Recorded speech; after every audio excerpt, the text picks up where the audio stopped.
বন্ধুরা, আমি 4-5 দিন বাড়ি ছিলাম না।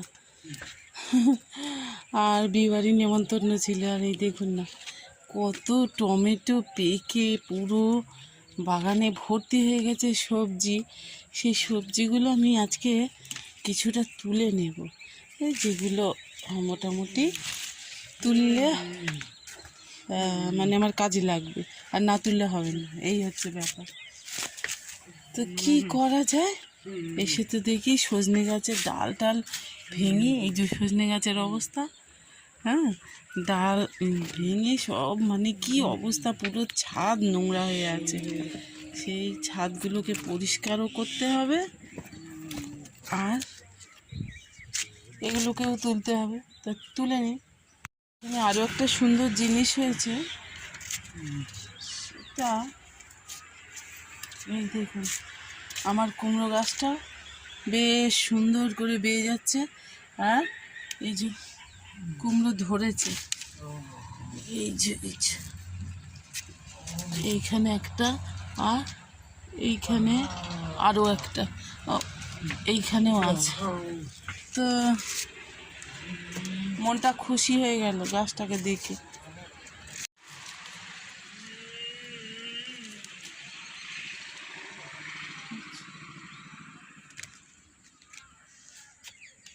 আর এখানে দেখুন সাদা বেগুন হয়েছে, এটাও তুলে নেব।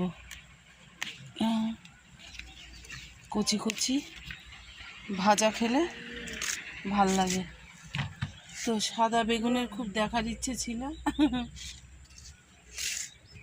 তো টমেটোতে বন্ধুরা 6 লাভ হয়ে আছে, কারণ এইবারে তো না তুলে নিলেও হবে না, শেষের দিকে তো। এই দেখুন, তোলা তো অলরেডি অনেকটাই হয়ে গেছে। আর যেটা এখানে বরবটি দেখুন, এই যে এখানে ঝুলছে, প্রচুর হয়েছে। আমি সব আজকে এগুলো সব তুলে নেব। বরবটি গাছে কত বরবটি হয়েছে দেখুন। 5 দিন ছিলাম না, এসে দেখি বরবটি আমাকে ডাকছে, বলছে আয় আয় তোল তোল। আমি তো রেডি, তুই খাওয়ার জন্য তুলবি না? এই দেখুন আরও আছে। তো আমি ভেবেছিলাম এটা বড় জাতের হবে, মানে যেটাকে লাফা বলে। এটা কিন্তু সেই টাইপের না, ছোট, কিন্তু খেতে দারুণ টেস্টি।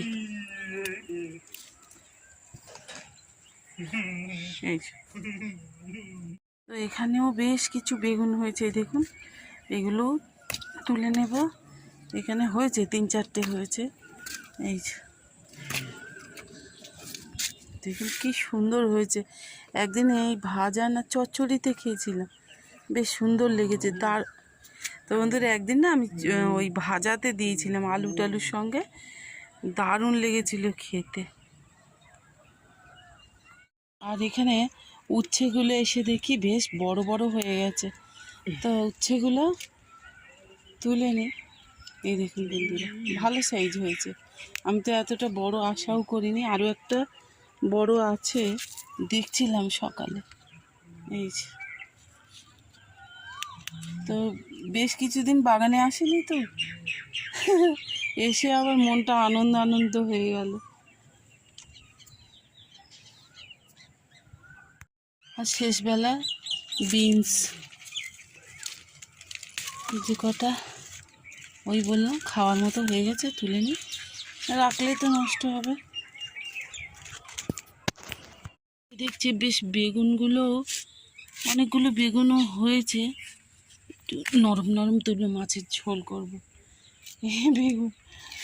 বেগুন দিয়ে, ভালো লাগবে। আর আমি বিয়েবাড়িতে যাওয়ার আগে, তারও কিছু আগে, কিছু দানা দিয়েছিলাম গাছের জন্য। আসলে গরমের সবজিটা তো শুরু করে দিতে হবে, এই কারণেই অনেক দানা দেখলাম এসে ওই 3-4 দিনের বৃষ্টিতে না বন্ধুরা নষ্ট হয়ে গেছে। আর এই যে লাউ গাছটা আপনাদের দাদা, ওকে বললাম বসিয়ে দাও, আর সাপ আর একটু ওর গোড়ায় না দিলে হবে না, নষ্ট হয়ে যাবে। এই দেখুন, এই যে গ্লাসে করে আমি সমস্ত দিয়ে গেছিলাম। আর এই দেখছেন লাউ গাছটা গোড়া পচে নষ্ট হয়ে গেছে, তার রুটটা যাতে ভালো থাকে এই কারণে একটু সাপ দেব। আর যে ভুলটা আমি লাউ গাছের ক্ষেত্রে করেছিলাম বন্ধুরা, সেই মানে পাতা ডালটা না বাড়তে বাড়তে পাতাগুলো কাটিং করেছিলাম। কুমড়ো গাছের ক্ষেত্রে কিন্তু এই ভুলটা করিনি। এই দেখুন অলরেডি তো কুমড়ো ধরে এসেছে, কিন্তু এই গোড়ার দিক থেকে যত ডাল বার হয়েছে সমস্ত ছোট অবস্থায় আমি এগুলোকে কেটে ফেলে দিয়েছিলাম। গ্রোটা খুব সুন্দর আছে, কিন্তু মাছি পোকা ওর জ্বালায় রাখতে পারি কি জানি, ওই জন্য নিচের দিকে আমি ভাড়া করে দিয়েছি জানেন। এই যে দেখছেন, আর মানে আকর্ষগুলো খুব সুন্দর করে চেপে ধরতে পেরেছে, এতে করে গাছের গ্রিপটা সুন্দর হয়।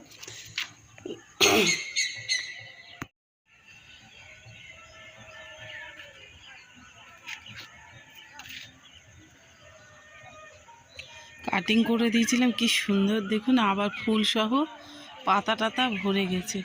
আমড়া গাছে আমার প্রচুর আমড়া হয়, আর না চাইলেও তুলতে হবে। এই গাজর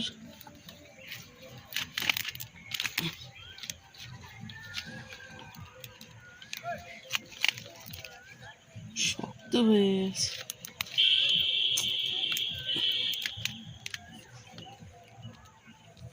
জল দিয়ে তুলতে হবে। তো এখানে বেগুনের দানা দিয়েছিলাম বন্ধুরা, হয়েছে দেখুন, আমি দেখাচ্ছি। তো এখানটায় ওই গাছগুলো না নষ্ট হয়ে যাচ্ছে অধিক বৃষ্টিতে, কিছু মানে কি আর বলি। এই দেখ কি নাইস লাগছে না। আর ওই যে সূর্যটা সবে মেঘ ফুড়ে বার হচ্ছে।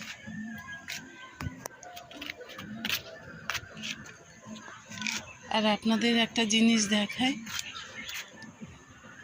তো ওই দিকটা দেখবেন না প্লিজ, কারণ ওখানটায় ওই ফেলে রাখা জিনিস অনেক আছে। এই একটা ভুট্টা গাছে একটা দুটো করে হয়েছে, এই দেখুন এটাতেও দুটো।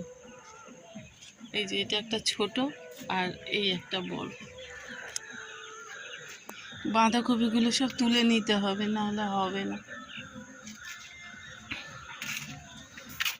গুড মর্নিং বন্ধুরা, সিম্পল স্যাডের নতুন একটি পর্বে সবাইকে অনেক অনেক স্বাগত জানিয়ে শুরু করছি। আর এই যে না থাকার কারণে আমার বাগানের অনেক কিছু ক্ষতি হয়ে গেল। এই বিয়েবাড়ি ছিল, বিয়েবাড়ি যাওয়ার পরে এসে দেখি গাছের এই অবস্থা, এই জন্য সাপ দেওয়া হচ্ছে। কি করা যাবে, সব দিক তো দেখতেই হবে।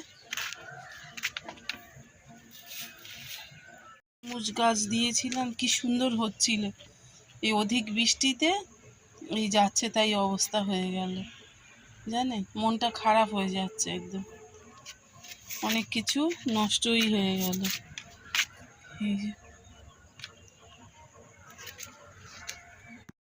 এই যে লম্বা বেগুন হয়েছে দেখুন কি সুন্দর, এটা কিন্তু আমার অনলাইনের সেই দানার গাছ, খুব সুন্দর হয়েছে।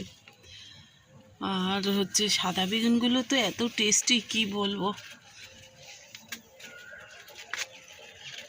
গত বছরের ঝিঙের যে বীজ রেখেছিল, এই ঝিঙের বীজ আজকে দেব, দিয়ে দিলে ভালো হবে। আর রুগ্ন মরা গাছটা দেখুন কি সুন্দর উঠছে। এইগুলো ওই যে অ্যাপসাম সল্ট দিয়েছিলাম, আপনাদের সঙ্গে তো শেয়ার করতে পারিনি। অ্যাপসাম সল্ট দেওয়ার পরে গাছগুলো খুব সুন্দর গ্রো করছে। এইখানে এই সমস্ত লম্বা লম্বা বেগুন, এই যে লম্বা বেগুন, এই প্রত্যেকটা গাছে বেশ ভালোই লম্বা বেগুন ধরেছে। কালকে আমাদের একটা মানে পাম্প চালাতে পারিনি, যার জন্য গাছে জল দেওয়া হয়নি, সব মাটি শুকনো হয়ে গেছে। এইখানে এই বেশ ভালোই বেগুন ধরেছে। আর একটা জিনিস আপনাদের দেখাই, দেখি লেবু গাছটায় ফুল দেখুন, জাস্ট চোখটাই জুড়িয়ে যাবে, তাই না বন্ধুরা? এই দেখ, এটা কিন্তু একটা ওই ভাঙাচোরা বালতিতে আছে। এখানে যে মিক্সড খাবার রেডি করা হচ্ছে, এদেরকে একটু মিক্সড খাবার দিতে হবে।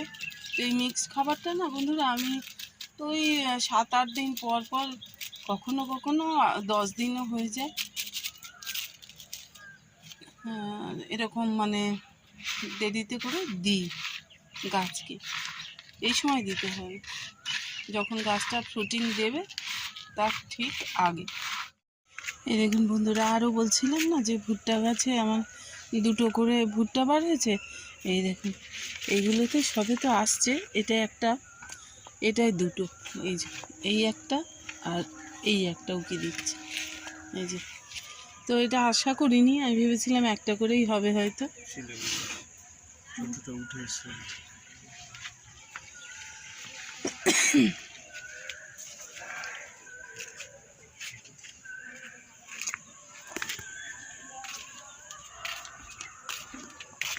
আর এই যে ছোটটা উঠে চলে এসেছে। আমাদের বাগানে দেখলে ও সহ্য নেই। আর এই যে ওখানটায় ঝিঙে দানা ছিল, এই ঝিঙে দানা নিয়ে নিলাম। এটা অবশ্য আমাদের কেনা দানা, জানেন বন্ধুরা। এই এখন এটাকে কেটে উদ্ধার করতে পারিনি। তো দেখি কোথায় ফাঁকা পাই সেখানে সেখানে দেব। এই বেডটাতে দিই, 2খানা থাক। এখানে এই একটা, আর এখানে দিলাম, কারণ তরমুজ গাছগুলোর যা অবস্থা জানি না বাঁচবে কি না, ওই জন্য ওখানে দিয়ে দিলাম একটু। দানা অনেকে বুঝতে পারে না কিভাবে দেব, দানা শুইয়ে দিয়ে মাটি চাপা দিলেই হলো, ওর মতো করে ও বেড়ে উঠবে।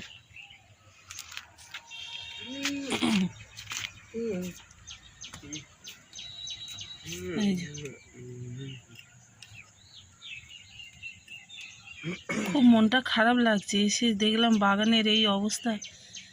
এখন নিজের ভাইয়ের মেয়ের বিয়ে ছিল, সেখানে তো না গেলেও হবে না। সাপ দেওয়ার পরে যে জল দেওয়া হচ্ছে, আর যেগুলোতে সাপ দেওয়া হয়েছে ওইগুলোতে কিন্তু মিক্সড খাবার দিইনি।